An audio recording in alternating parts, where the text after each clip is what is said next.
Your emotions control your immune system. Gain improved immunity and emotional intelligence in just 6 simple steps. Hi, this is Just Be Well, the channel about whole life wellness. I'm Tom Salt, a medical doctor and functional medicine practitioner. I'm Elizabeth, a registered nurse and wellness coach here at Just Be Well. On this channel, we talk a lot about emotions, about self-love and acceptance. And why do we do that?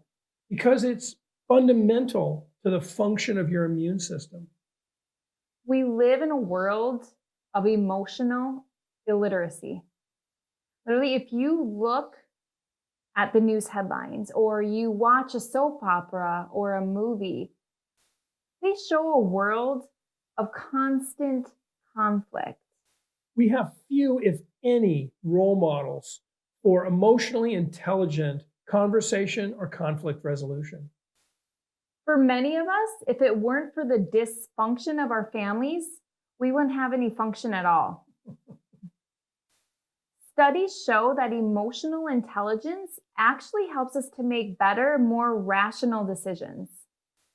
Before we get to the solution, if you like this kind of content, please subscribe and hit the bell. Also, stay to the end. We have lots of lusty stuff for you. Downloads, Q&As, live webinars. And if you're laughing at the word lusty, look it up. It doesn't mean what you think. So let's get to that better immunity and emotional intelligence in 6 steps. First, number 1, acknowledge your emotions.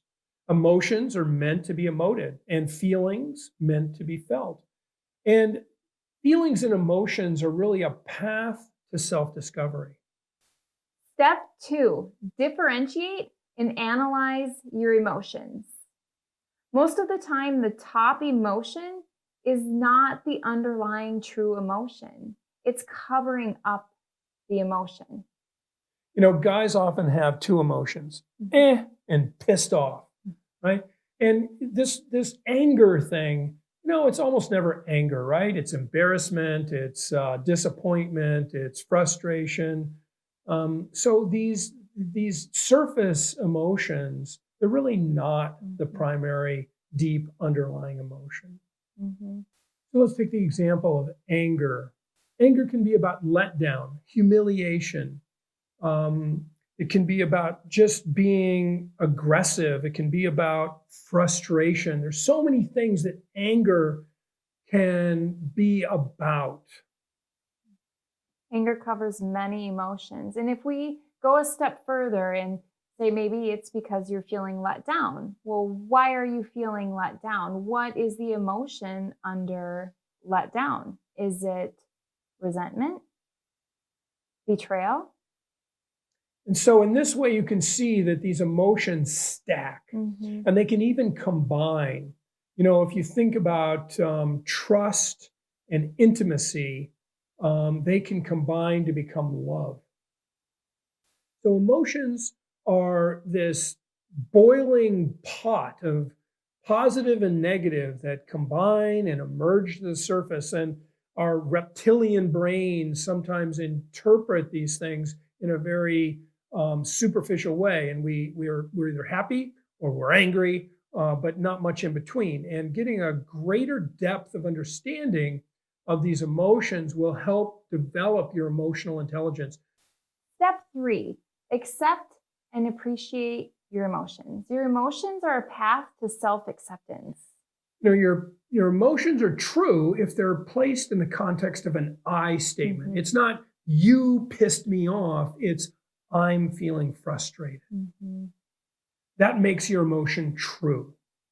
When you try to cast your emotion onto someone else, it's not necessarily true. No, and it's probably going to get you a reaction from the other person as you're putting the blame on them for your emotions, where really it's you are in charge of your emotions. They didn't make you feel any certain emotion. You created that emotion yourself. And if you approach these emotions with some humility, they become a path towards that deeper self-understanding, self-acceptance, and self-love. So number 4, reflect on your emotions. What triggered this emotion? What's the historical context for this trigger?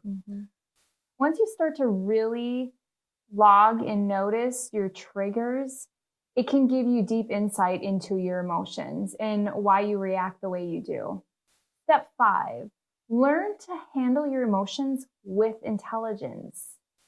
So read about emotionally intelligent communication. There's a great book out by the title Nonviolent Communication, and by a separate author, Brene Brown, many books about emotionally intelligent communication. Brene Brown is one of my favorites. Take time to journal on your emotions, and then also take time to journal on gratitude. And don't forget to forgive yourself and forgive others. You know, forgiveness really means to give up all hope of a better past. So just give up all hope of changing the past in some way and take the next step forward. Step 6, learn to handle the emotions of others with intelligence. Others' emotions are not about you. Their emotions are about themselves. In the same way that if I say you made me mad, it's not really about you, is it? It's about me being frustrated. So others' emotions are really not about you. Be present with others. Ask them how you can better support them, or maybe you can help them better support themselves. Try to help them become more emotionally intelligent. Stay tuned for a few more tips, and if this is helpful, please let us know in the comments. So what can we do right now? You know, nothing goes well without sleep. 7 hours of sleep, not 5. Think about this. If Sully Sullenberger was trying to land his airplane on the Hudson with only 5 hours of sleep, how do you think that would have gone? Not as well, right? There are rules in place, and airline pilots have to get 8 hours of rest. And that's the reason why. Exercise. Studies show that exercise increases our creativity, and it's also good for our mental health. Even just a 10-minute brisk walk a day is enough. Nutrition. A healthy diet has been shown to enhance mental and emotional clarity.